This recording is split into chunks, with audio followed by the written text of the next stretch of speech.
what we've seen is something very interesting, that Barrett and RBF perform very similarly. And what's amazing is they don't even belong to the same mathematical species. You know, one is a very complex, improved upon theoretical formula, and the other is artificial intelligence. But yet we're coming to similar conclusions by completely different methods. And what that means is that some of this is most likely technology driven. Turn this off.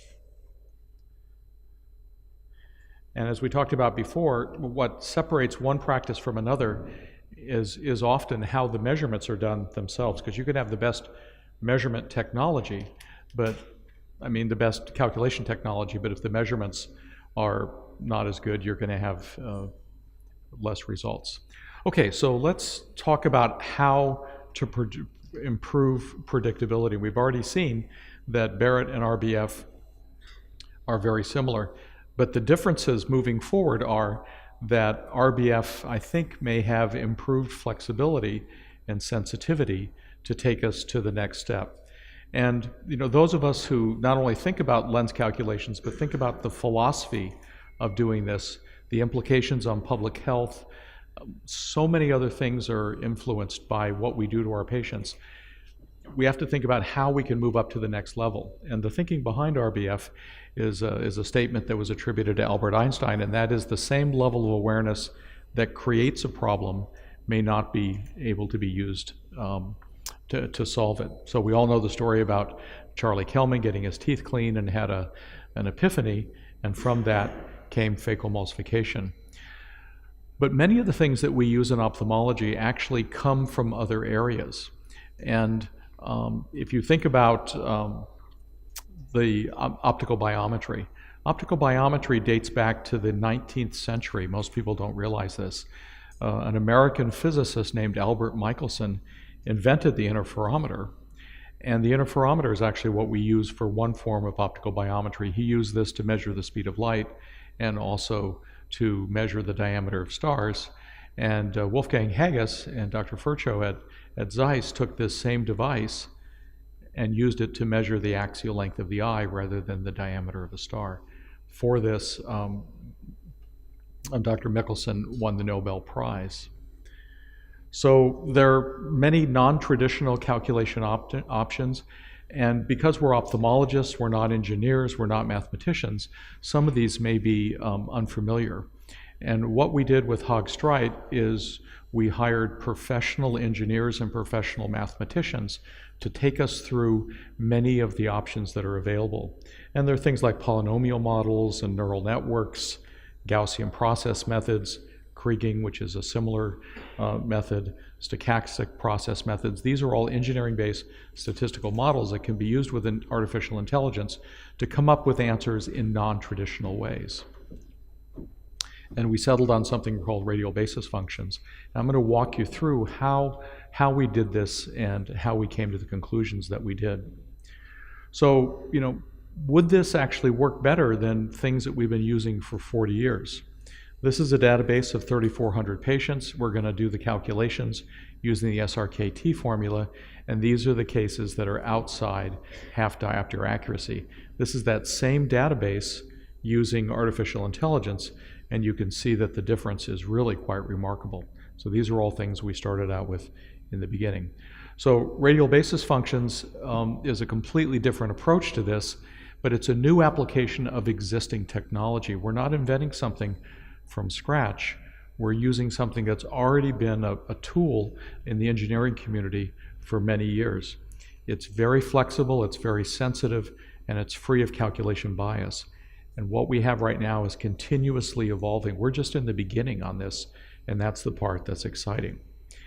Now, so many formulas have the imprint of the personality of the author on them.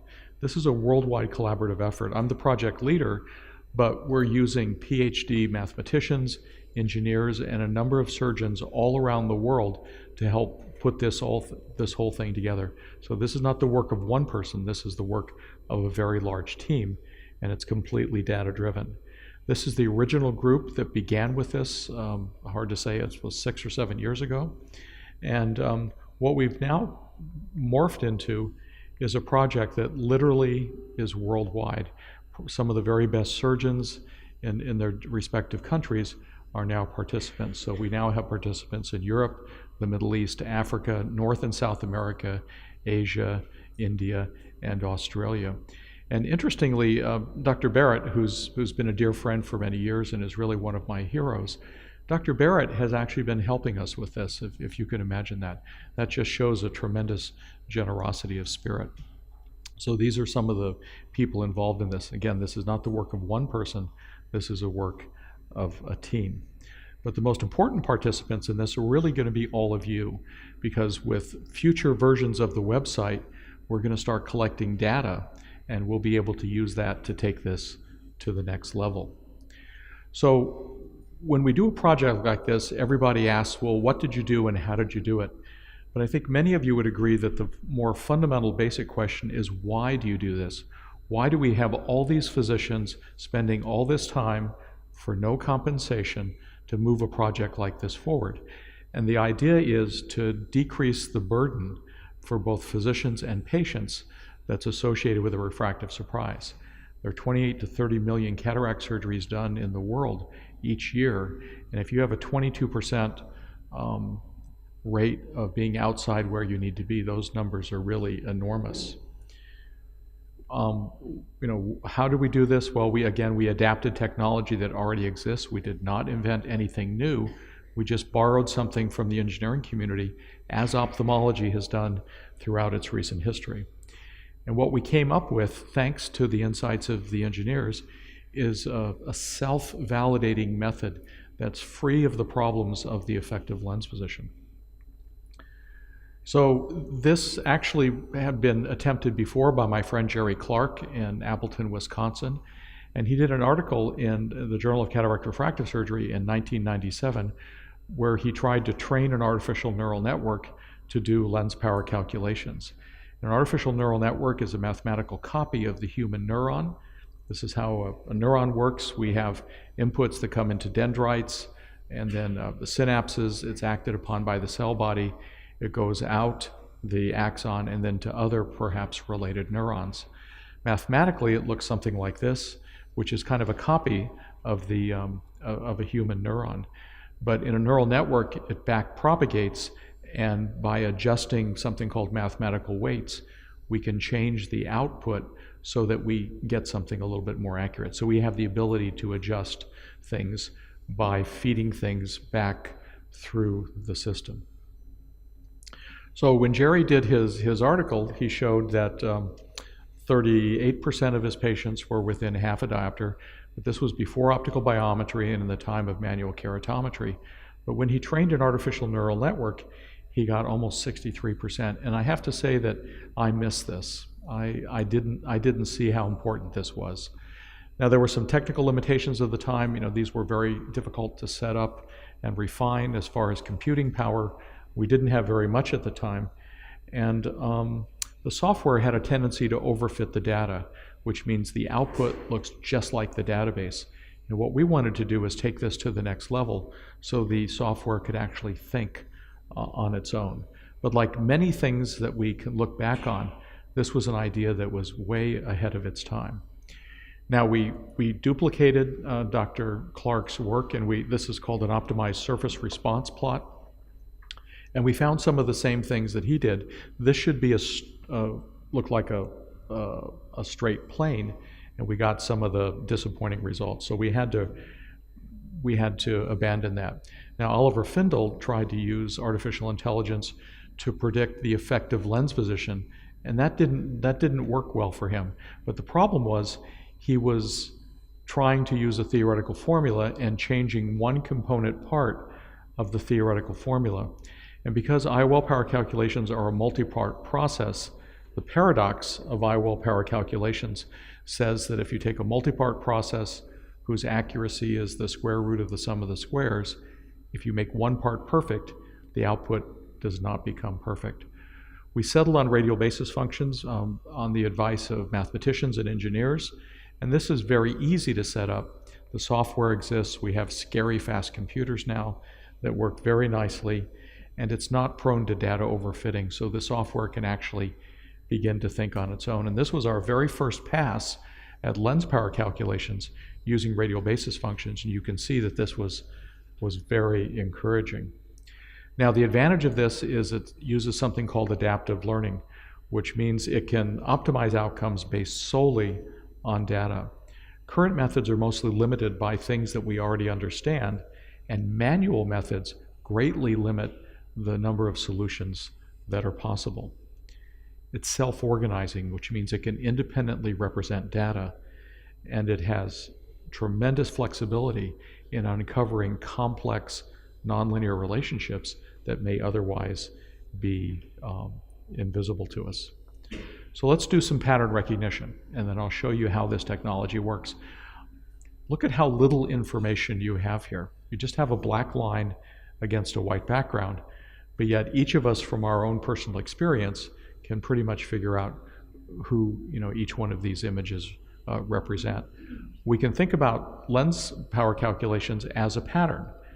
Axial length, central corneal power, anterior chamber depth, and a given spherical equivalent for a lens power. And we can use this same technology to come up with the right answer. So I'm going to do a demonstration for you and show you how powerful this is, and immediately you'll be able to see how this can be applied to lens power calculations. So we're going to put 1,000 random points inside this square. But the points really aren't random. We've assigned a order to them, and we're going to ask a neural network to tell us what that order is. And the order is something called a Manhattan distance. If you're in New York and you're traveling from here to there, you don't go in a straight line because you'll run through buildings. So you have to go around the buildings in kind of a block form. And this is the sum of the absolute sum of the Cartesian coordinates. So that's a Manhattan distance. A Euclidean distance would be as a bird flies from one area to the next. So we've added another level of complexity here. We've taken all these dots and we've given them a Manhattan distance. That's actually the distance between the two. We're going to give the computer 5,000 cycles to figure this out. That's 0.1 seconds of computing time. So here's 40 cycles, 120 cycles, 500 cycles, and by the time we get to 5,000 cycles in less than 1 second, the computer has figured out that these are Manhattan distances. So think about how powerful that can be if we present the computer with the right amount of data and ask it to come up with relationships and patterns. You might think this is pretty exotic stuff. It turns out that every one of you is using radial basis functions on your iPhone. It's used to calibrate engines by industry. When Interpol wants to find the bad guy at Terminal 5 at London Heathrow Airport, they use this for facial recognition. Billions of dollars are moved all around the world every day based on predictions using radial basis functions, and this is now a standard tool in the financial world. You can remove noise from sounds to improve the quality. And on your iPhone, when you put your thumb on that little area to activate your American Express card, you're using radial basis functions. And an EKG is what? An EKG is nothing more than a pattern, and radial basis functions are now used to identify different types of arrhythmias. This is an arrhythmia called T-wave alternans, and if the T-wave has a very tiny, microvolt variation from one beat to the next, this is a marker of sudden cardiac death, and these patients get defibrillators and pacemakers. So let me share with you how we developed the calculator, and then I'll show you where this is going. So just an interesting question, what are the number of possibilities, the number of combinations for phakic anterior chamber depth, axial length, and central corneal power for a typical calculator? It's about 81 million possibilities. And if you take that from plano to -2, you multiply that by a factor of 8. So this is how many possibilities we have to deal with. And using two-dimensional regression methods just really can't handle something like this. So I'm going to show you some of the tools that we borrowed from NASA that the MathWorks engineers worked with us on, and how we got to a calculator. So this is an antenna design that NASA used for the ST-5 spacecraft. And what they wanted to do was come up with a design that allowed them to have a certain number of characteristics, because once this antenna goes into space, they don't get a chance to repair it. Normally the antenna is just a straight line. They make models, and then they run them through computer simulations. They find the best candidate models, and they resimulate that, and they keep doing it over and over and over again. And that's the design that they came up with that gave them the characteristics that they were looking for. You could never do this on your own using manual methods. This has to be computer simulated.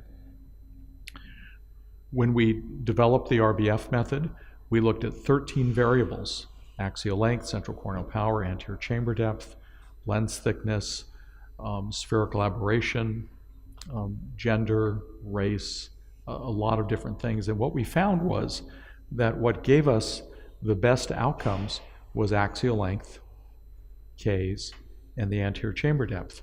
And a lot of the other things didn't even come up, like lens thickness wasn't even a part of it, neither was spherical aberration, gender didn't matter, and even white to white wasn't important. Remember, this isn't a formula, and the more information you put into an artificial intelligence model, the more it has a tendency to overfit the data, and the more the output looks just like the database.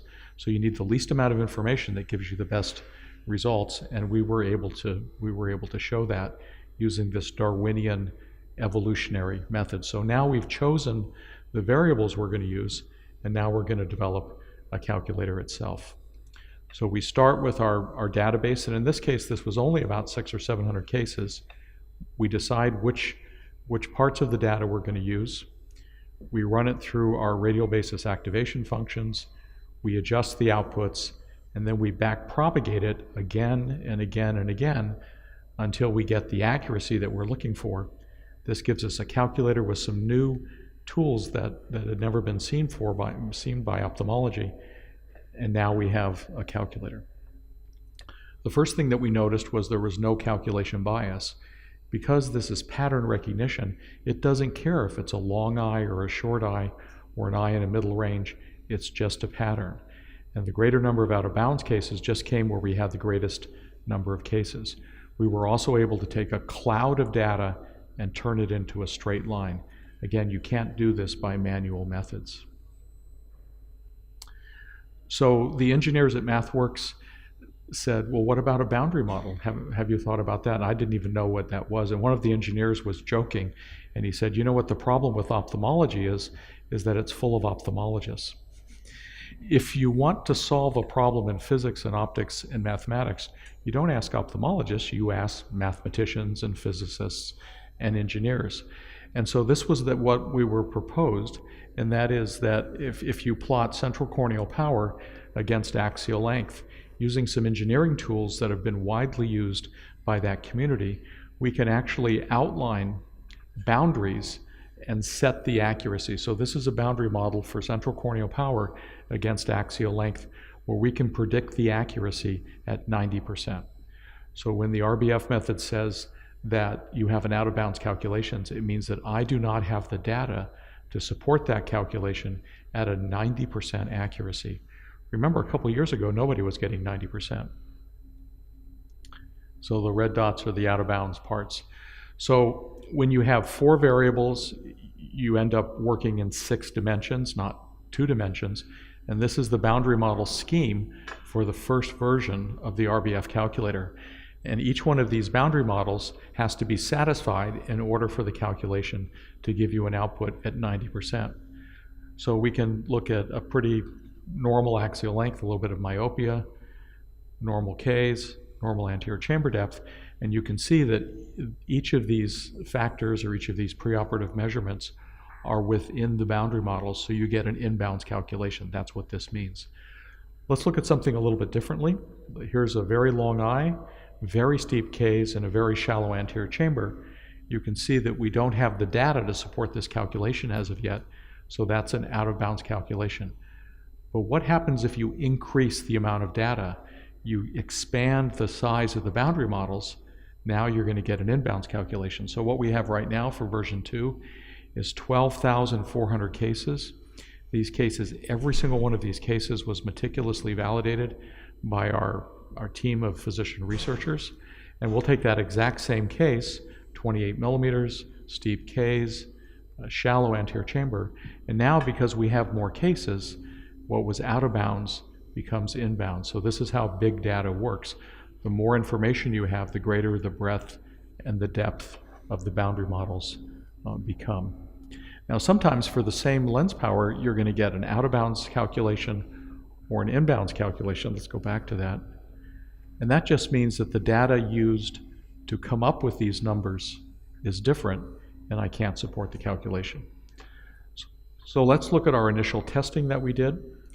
This is 13 surgeons in 8 countries, and these were cases that were actually used to create the algorithm.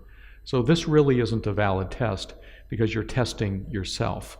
But if you just keep things in perspective, remember we said less than 1% of surgeons at this time were at 92% or better. So even though retrospective testing in this way wasn't valid, this certainly got our attention. And that was 6% of surgeons, so everybody was way up, and this was across the board. We did some prospective testing, and this was 459 cases from 3 different centers, all consecutive cases, a wide range of different preoperative measurements, and every case was individually validated prior to being added to the database. Our half diopter accuracy for this study was for all eyes. We were at 91%. And that's kind of what you would expect because the validating boundary model was at 90%. So out of bounds cases are excluded. For normalized 92%, a little bit better than we expected. But for axial myopia, we did very well. And one of the things that has now popped up from this measurement technology is that for short eyes, it works a little bit better than what we currently have available. And if we look at the outcomes for the short eyes, you can see that it does better than a lot of things. It actually did better than Holiday 2, which was kind of a surprise to me. But it does very similar to Barrett and Olson. This was presented at ASCRS by a group that I've never met. And you can see we're starting to show validation of this boundary model approach. People are hovering around 90%, either 88, 91, 92, 90, depending on the size of the database. This is the calculator that was mentioned. You can click on this and it will tell you what the calculator is, and if you like scary math, you can go in and look at how radial basis functions work. You can enter the calculator, and the first version forced everyone to have plano as a target, spherical equivalent, and then gave them a range, but now we have enough data that you can put in your refractive target. As I mentioned, we've optimized lens constants for most of the lenses used in Europe, Asia, South America, and Australia. So now you can start with lens constants. What was interesting is how quickly the ophthalmic community adapted to this. In the first 30 weeks, we had 75,000 calculations on the website, and in 2017, that's 180,000 calculations just in that 1 year. That was amazing. So we'll finish up with some continuing updates. This is where we are right now. We're at 12,000 cases. Very wide range. We've now are including minus lenses. I think we now have the largest minus lens database in the world, and we've added a number of other cases that will expand the boundary model. So if you look at the target spherical equivalent up at the top, you can see that we can change it now. You can make it pretty much whatever you like. We've added 7,000 cases in a normal range, concentrating on unusual Ks and very weird anterior chamber depths. The IOL power now goes down to -5. And we added 1,000 very short eyes to increase the accuracy for that subgroup. So this is where we are right now. And then in December of 2019, we hope to take the boundary model up to +40 for intraocular lens power. These are very difficult cases to find, and it's going, very slow for us. And then we'll continually expand the range of the boundary models. So when we follow science, we sometimes get unexpected results. And the people in Hong Kong and Singapore have been telling us that they don't like our formulas because they don't work very well for Chinese. And when I present in Asia, I notice that the accuracy of Asian databases is in the 60% range. And I thought, well, maybe they're just not doing the measurements right. Well, it turns out the Chinese eye is fundamentally different than the European eye. It has a smaller anterior segment. They have a large incidence of angle closure, has a larger vitreous cavity. And so using artificial intelligence, we may be able to uncover relationships that we didn't know and we didn't understand before. And right now we're in the middle of collecting data from some very well-known surgeons in Asia to help us create an artificial intelligence model for the ethnic Chinese eye, which it turns out is different than eyes of mostly European ancestry. If you think about it, all the formulas that we have were developed for European eyes.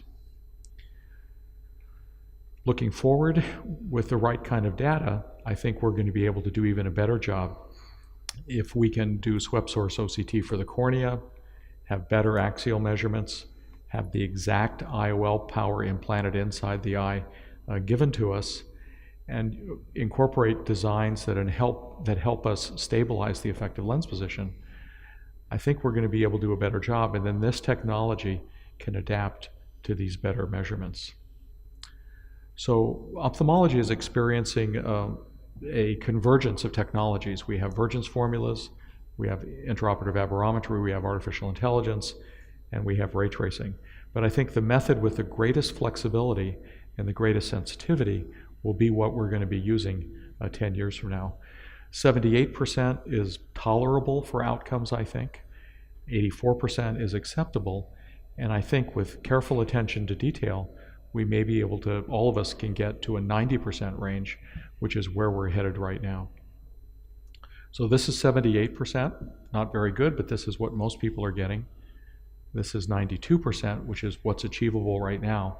And the purpose, the why of this project is really nothing less than making it so we no longer have to worry about the spherical equivalent, and we can spend our time concentrating on other things. And that elephant that's in the room may eventually fade away, and we can spend our time doing things that are more meaningful than this. Thank you.